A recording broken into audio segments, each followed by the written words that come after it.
Olá, meus amigos, estamos aqui para mais um episódio do nosso Papo Medicode, aquele bate-papo, aquela conversa sobre algum tema relevante dentro da medicina que nós fazemos todas as semanas junto com vocês.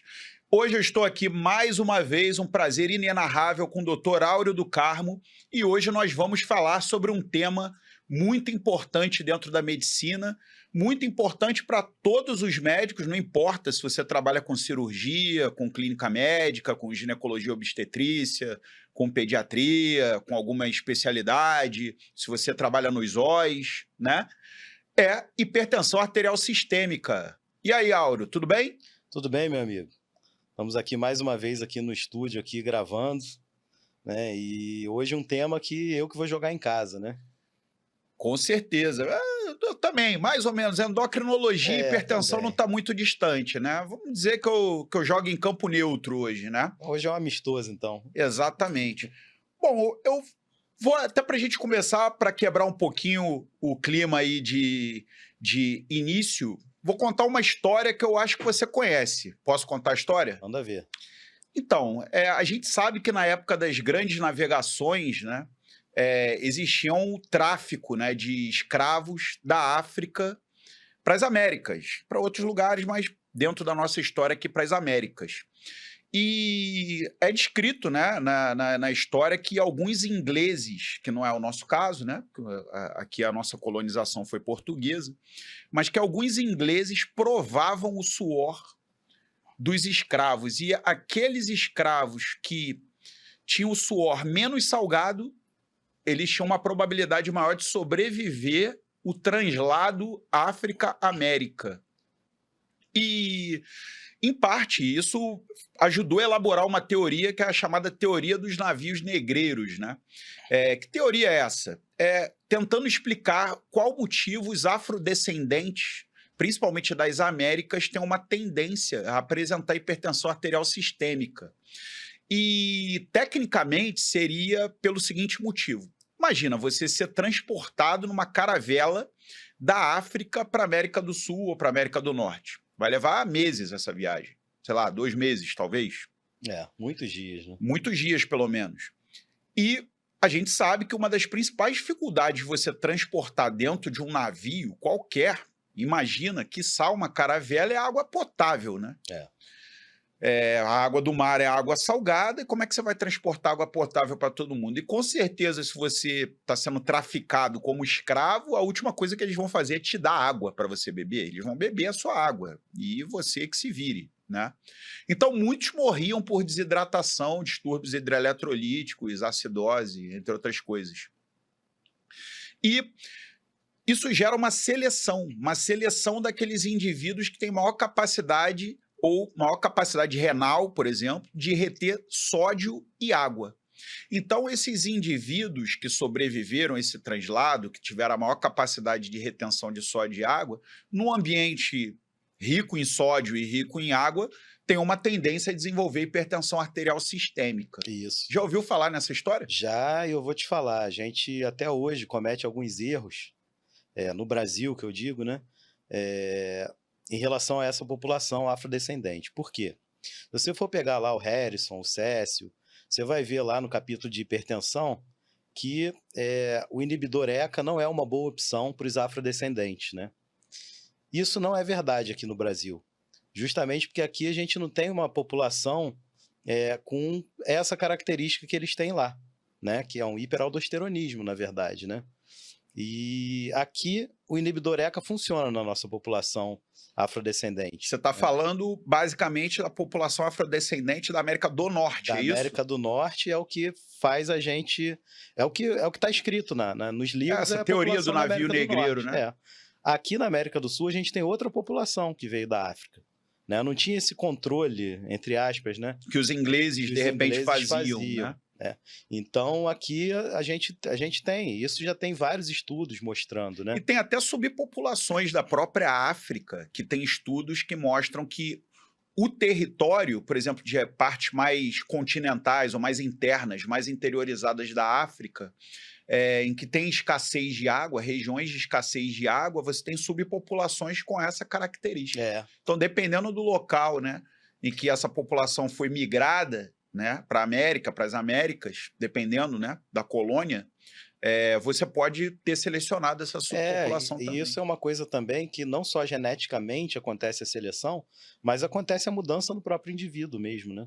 Isso é um mecanismo de autorregulação e de sobrevivência, Com né? certeza. E Muitas das hoje que vezes. a gente tem o advento da genética, a gente pode tentar rastrear esses genes, né? Isso, Então, por quê? Qual o motivo dessa introdução histórica, né?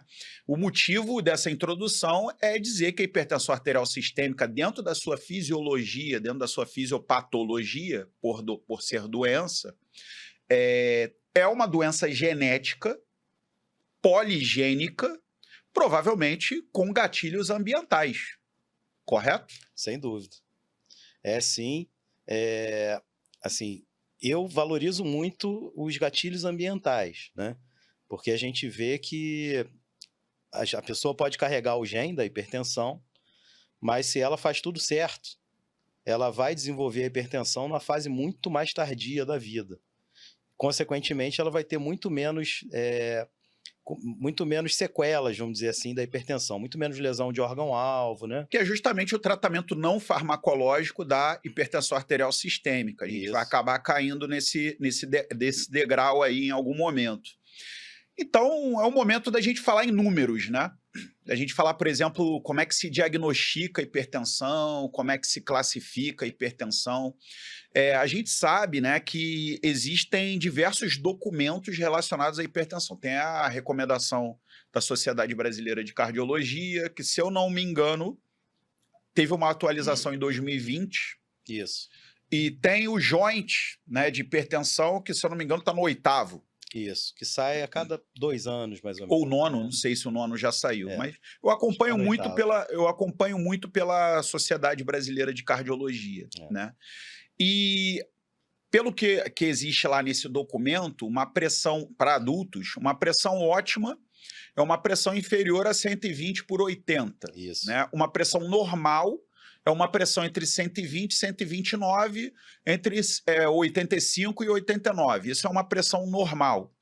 De 130 a 139 e 90 a 99 de diastólica é uma pré-hipertensão. Então, existe um conceito de pré-hipertensão dentro dessas etapas diagnósticas. E aí você tem estágio 1, 2, 3, que é justamente de 140 a 159 de sistólica, 160 a 179 de sistólica e maior do que 180 de sistólica, com as diastólicas acompanhando de 10 em 10. isso. Então você tem pressão ótima, normal, pré-hipertensão, hipertensão, estágio 1, 2, 3.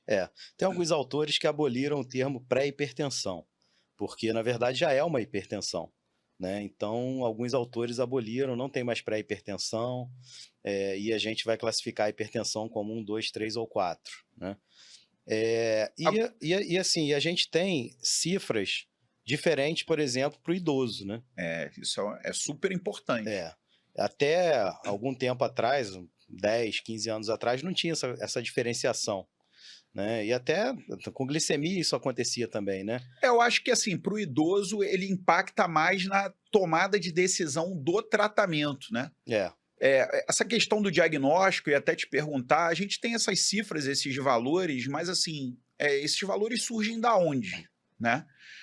Porque esses pacientes, eles acabam fazendo medições caseiras, digamos assim, um com esfigmomanômetro, outros fazem com aquele digitalzão, aí a gente não sabe se está calibrado, né? Ele chega para gente, variáveis, né? Ele chega para gente falando, olha, minha pressão tá alta, né? E aí você afere no consultório, existem outras variáveis, falando especificamente de medições isoladas, né? Você tem como falar para a gente um pouco sobre essas variáveis, tanto da caseira quanto do próprio consultório, ambulatório? Então, assim, uma coisa que eu particularmente não estimulo os meus pacientes é que eles tenham um aparelho de pressão em casa. Por que eu não estimulo? Primeiro, que os aparelhos de pressão mais acessíveis são os aparelhos que se usam em punho, né? São aqueles aparelhos que você bota ali no punho. E os digitais, né? Esses são os mais acessíveis, que você consegue comprar até na farmácia, né? dois problemas com esses aparelhos, principalmente nos idosos, né? Que é o público-alvo, né? Hipertensão, raramente você pega uma pessoa, você tem uma pessoa abaixo dos 60 anos com hipertensão. Não tão raro, mas é muito mais comum no idoso, né? Então, o primeiro problema é que aqueles aparelhos de punho, eles pegam uma artéria aqui que é muito mais fina do que a artéria braquial, né? Se ela é muito mais fina, ela já pode dar erros de leitura. E ela é mais distal também em relação ao coração. Então, ela, pelo método oscilométrico, ela, em geral, ela pode subestimar a pressão. O método já pode subestimar a pressão real, né? Segundo, que os aparelhos digitais, eles também precisam ser calibrados de tempos em tempos, né? A recomendação da maioria dos fabricantes aprovados pela Anvisa, pelo FDA, é que você calibre esses aparelhos de 6 em 6 meses, né? E ele perde totalmente a confiabilidade de ano em ano. Então, assim, por esses dois motivos, eu já não recomendo que tenha um aparelho de pressão em casa. O ideal é que ele tenha acesso ao serviço de saúde e no próprio serviço de saúde isso seja ferido. Exatamente. Ou assim, não, tenho, meu filho é médico e tem um aparelho de pressão, né, o aneroide, que geralmente a gente tem, e tem a chance de medir. Ótimo, tudo bem. Então, ele vai medir e aí ele vai ter os mesmos problemas que a gente tem no consultório, né? Uma aferição de pressão no consultório, ela está sujeita também a várias variáveis aí para te confundir. Primeiro, tal do efeito do jaleco branco, né? Carioca fala jaleco, né? Paulista fala de avental branco. Eu falo jaleco. Então, o efeito do jaleco branco, o que é? É uma reação de alarme que a pessoa tem, que no momento que ela vai medir a pressão dela sobe. Não depende da pessoa ser ansiosa, não depende da pessoa ter medo de médico, nada disso. É uma reação de alarme que é involuntária. Então, assim, aproximadamente 30% das pessoas que são caracterizadas como hipertensas pela medida do consultório não são hipertensas, né? Então, a gente tem que tomar cuidado com a medida de consultório, né? Principalmente no paciente de primeira vez, né? Você está atendendo... Quando você já atende paciente há muito tempo, você já conhece o paciente, já sabe como é que é a pressão dele. Agora, quando você está vendo pela primeira vez, se você mede a pressão lá e dá um 15/10, isso não quer dizer nada. O paciente pode ser normotenso e está medindo ali, a pressão está alta porque está te conhecendo, está com expectativa. Entre outras coisas, né? Pode ter tomado um cafezinho antes de chegar, também, pode estar estressado por algum outro motivo, ou chegou correndo, atrasado para a consulta, né? Tem também as questões vinculadas às boas práticas para a medição da pressão arterial sistêmica, né? O método de aferição. Então, sobressai-se a pergunta. A medição aleatória, digamos assim, da pressão arterial por esfigmomanômetro, que seja, ela teoricamente é uma triagem. Isso, tem seu valor, né? Se esse paciente tem uma pressão alterada, você sugeriu aí que pudesse ser, por exemplo, uma hipertensão vinculada ao jaleco branco, de que maneira nós podemos tirar a dúvida, de que maneira nós podemos mitigar aí os erros em relação ao diagnóstico da hipertensão arterial? Quando o paciente tem acesso, né, é fácil, a gente resolve isso ou com o exame de urina, onde você vai dosar proteinúria, albuminúria, microalbuminúria, para você ver se tem lesão de órgão-alvo, porque quem é hipertenso vai ter lesão de órgão-alvo, se ele tem essa hipertensão há alguns meses, né? Esse é um exame para você ver se o paciente tem lesão de órgão-alvo, se é hipertenso realmente há alguns meses ou não. E tem o outro exame, que também assim, aumenta muito a acurácia do teu diagnóstico, que é a monitorização ambulatorial da pressão arterial, que é feita em laboratório, em clínicas, né? Famoso mapa. Famoso mapa. Então, você vai chegar lá no laboratório, né? na clínica, né? num Bronstein da vida, num Lâmina, e o pessoal vai instalar, né? O técnico de enfermagem, geralmente, instala o aparelho, né? Esse aparelho é um aparelho que ele é calibrado a cada 3 meses, né? E isso é marcador de qualidade de qualquer laboratório. Vai te orientar, né? E você vai ficar com aquele aparelho 24 horas medindo tua pressão. Ele vai ficar medindo a pressão ali... De tempo em tempo. Tempo em tempo, tempo, né? Em tempo. Durante o dia com uma frequência e durante a noite com uma frequência um pouquinho menor. É bom até anotar, né? O que você está fazendo ali ao longo do dia, para ver se coincidiu. Nesse momento eu peguei o carro e fui para o engarrafamento. Ou me estressei, ou, né? Ou alguma atividade. Então, com isso, a gente vai ter ali dezenas de leituras da pressão, né? E é clássico da hipertensão arterial sistêmica que o indivíduo permaneça hipertenso. Com certeza. Mas existe alguns indivíduos que têm hipertensão noturna, por exemplo, É. vinculada a outras situações que nós vamos acabar discutindo aqui em algum momento. Então chegou a hora da gente falar um pouco sobre os fatores de risco da hipertensão arterial sistêmica. O primeiro fator de risco a gente já falou, né? Questões vinculadas à genética, se o indivíduo tem histórico familiar, se ele pertence a algum tipo de etnia de risco, como a gente falou, né, os afrodescendentes americanos, né?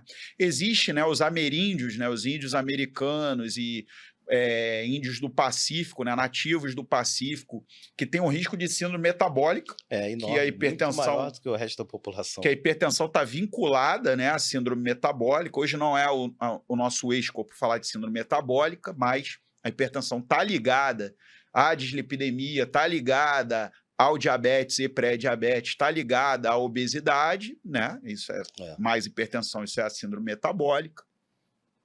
Existem outros fatores de risco, como sedentarismo, obesidade, esses que a gente acabou de falar, a síndrome metabólica. Alterações de hábitos de vida, tabagismo, por exemplo, né? Consumo de algumas drogas que podem aumentar. Às vezes o cara é um usuário crônico de corticosteroide para uma doença reumatológica, hematológica, que o seja, né? E são medicamentos que tendem a gerar hipertensão. Isso. Idade, né? Meia idade, né? Quando geralmente aparece, principalmente se tiver a ocorrência de concomitante de outros fatores aí, né? Então, na meia-idade, quando aparece. Na mulher, geralmente depois da menopausa, né? E no homem, a partir dos 40 anos já pode aparecer se tiver outros fatores de risco, principalmente juntos, né?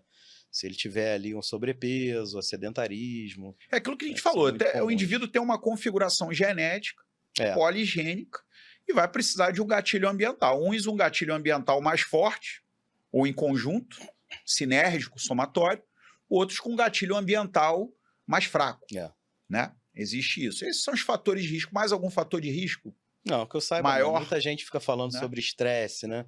O estresse não é o fator de risco, né? O fator de risco você faz quando você lida mal com o estresse, né? Você sabe que eu escrevi um livro de emergência, né? Com nosso amigo Dudu, e você escreveu alguns capítulos, né? Que era o SOS Plantão, um livro que já tem 10 anos, né? Que tinham mais de 200 capítulos, né? Sobre emergência nesse livro. E em um dos capítulos, que era o capítulo de eumintíase, eu coloquei uma frase lá no início dizendo assim: um homem sem vermes é um homem morto. Né? Então, assim, um homem sem fatores de risco para doença cardiovascular provavelmente é um homem morto, né? Porque não existe. sempre vai ter algum fator de risco, né, amigo? É claro, assim, mas a gente deve preparar as pessoas, né? A gente trata de adulto, né? Então, é uma conversa franca que a gente tem que ter com os pacientes. Fator de risco. História familiar, não tem como você se livrar. Etnia, não tem como. Não tem como. É genética, né? Nasceu desse jeito, é isso. Está no teu gene. Então, você tem que fazer a sua parte por fora, né? Então, você tem que se livrar dos outros fatores de risco. E pronto. E tem muita gente que né, ouve isso, né? E aplica. Agora, tem também o infortúnio, né, da pessoa fazer tudo certo na vida. Às vezes o sujeito é um atleta, como eu tenho alguns, né, no consultório, e mesmo assim ele vai desenvolver hipertensão. Sim. No momento da vida. Né? E assim, até para a gente poder solidificar essa questão do diagnóstico, que eu passei as cifras que você mede nas pressões, né, em relação ao esfigmomanômetro, as medições aleatórias. Você já falou muito bem em relação ao mapa, que vai sacramentar o diagnóstico da hipertensão arterial. Eu te faço uma pergunta. Todos os pacientes para diagnóstico de hipertensão arterial sistêmica, no mundo ideal, deveriam fazer o mapa? Isso é uma pergunta que é bastante polêmica, né? Eu, na minha prática de consultório, eu faço mapa em todo mundo. Numa condição ideal. Numa condição ideal, né? Todo mundo que eu digo é todo mundo que eu tenho dúvida, né? Chegou lá, 15/10 de pressão... A não ser que o paciente chegue numa urgência ou emergência hipertensiva. É diferente. Não, tá com dor, né? Não, a dor faz a pressão aumentar. Mas não, o sujeito está assintomático, foi na tua consulta lá, no consultório lá, assintomático. Foi lá para ver como é que estava a saúde dele. Não está ansioso, chegou, já descansou, né? Você conversou com ele, fez a anamnese toda, e aí que você vai medir a pressão. Aí você mediu, deu lá 160 por... 16/10, vamos Aí você vai supor. pedir o Aí eu mapa e peço o mapa. vamos solidificar. Agora, um paciente que Exatamente. chega numa emergência com uma emergência hipertensiva, ninguém Não, tem dúvida que ele tem hipertensão. não, aí com certeza, né? E o mapa no controle do... A gente não está falando de tratamento e nem vai falar, né? Porque é uma introdução à hipertensão arterial sistêmica. No nosso próximo Papo Med-Code, nós vamos falar de tratamento e complicações da hipertensão. Mas eu queria perguntar já para você, e o mapa durante o acompanhamento? Aí Já que a gente assim, está falando de mapa, né? o mapa, para o acompanhamento, aí eu reservo para poucos casos, né? Existem ainda os pacientes que têm o efeito do jaleco branco e pronto, e não vão se livrar nunca disso. E aí, mesmo ele fazendo o tratamento, ele vai voltar no seu Vai chegar no consultório, consultório e vai dar 15/10. vai estar hipertenso, e aí muitos incautos, né? Vão começar a aumentar a dose do Até remédio. o paciente ficar sonolento, cair em casa, sincopar, né? Exatamente. Então, Então- eventualmente, quando não está claro se o paciente não está controlado pelo tratamento que você propôs, você Aí realiza é um mapa Com certeza. para poder tirar esse efeito jaleco branco, né? Eu sou muito fã do mapa, né? Eu acho que é um exame assim simples, né? É um exame que traz muitas respostas para a gente, porque não é assim, ele além de te dar todas as medidas, ele traça para você o comportamento da pressão arterial. E ele te dá a frequência cardíaca também, não é só a pressão, né? Sim, sim. Então, assim, é o exame perfeito para você escolher o melhor tratamento para um determinado paciente. Perfeito. Então, até para a gente poder concluir o nosso Papo Med-Code de introdução à hipertensão arterial sistêmica, você já falou rapidamente de alguns outros exames que o paciente hipertenso, aquele que você já sacramentou como hipertenso, deve realizar. Lógico, né, que a gente faz a análise clínica global do paciente, mas direcionado à hipertensão, você falou de um exame que pode ser o spot urinário, para Isso. detecção de proteinúria, Também outro exame simples, né? ou a moda antiga, a urina de 24 horas mais para trabalhoso, detecção, mas também tem o seu papel também, né? porque o rim ele é um órgão-alvo da hipertensão. E é um dos que sofre mais precocemente, né? E o sofrimento mais precoce do rim é justamente a microalbuminúria e a proteinúria. Ele perder a capacidade de filtrar. Na verdade, aumenta o fluxo ali, né? De Isso filtração. aí não é tão detectável, né? Esse aumento da taxa de filtração. Não, você detecta pela proteinúria, microalbuminúria inicialmente. Exatamente. E outros exames? Fundoscopia, por exemplo. A fundoscopia, claro, se a fundoscopia é feita por um oftalmologista, é válida. Fundoscopia de consultório, assim, Aquela por mais que a gente indireta, tenha, você vê só uma fração da retina. e está muito sujeita a erro. Eu tenho oftalmoscópio, já fui muito... tive muita... Vê lá o estreitamento dos vasos, mas isso né? às vezes é muito difícil de você ver Os no cruzamentos consultório. patológicos, né? E você Sinal não de vai, Bonnet. E você não vai no consultório dilatar a pupila, né, do paciente. Isso exatamente. daí o oftalmologista faz. Então, se você quer... Eu não controlo por fundoscopia. Microaneurisma, Microaneurisma. hemorragias, né? E até o edema de papila, né? O papiledema. Que aí já é que aí já é uma maligna, né? Uma hipertensão maligna. Retinopatia. Mas, assim, a fundoscopia tem o seu papel ainda, né? Eu não uso muito na minha prática. Um exame que eu uso também, às vezes, para não em relação Você à hipertensão... não usa, mas o paciente, ele, de certa maneira, ele vai fazer um exame oftalmológico tem que em algum fazer, momento. Tem que fazer. Eu não uso para controle, Você né, não faz porque você não é oftalmologista. Até alguns pacientes eu até ainda faço fundo de olho, se eu tenho alguma dúvida. Mas não é, a condição ideal é fazer no oftalmologista, que ele usa um colírio, ele tem uma câmera para registrar aquilo ali, não só você olhar, né? O teste ergométrico, por exemplo, o teste de esforço também é um exame que dá informações importantes para a gente, né? Principalmente a reação durante o esforço, né? A resposta adrenérgica, hipertensiva, inotrópica. Exatamente, inotrópica e cronotrópica também, né? Indiretamente relacionada também. Então também dá uma resposta boa. Mas de hipertensão propriamente dita, para mim é mapa, né, o principal. Aí todos os outros exames que te dão noção dos órgãos-alvo servem, eco, Doppler de carótida. Até o eletro em repouso, para ver hipertrofia ventricular, né? Exatamente. O eco está, assim, cada vez mais está fazendo parte do dia a dia do clínico em geral, né? Começando pelo hospital, né?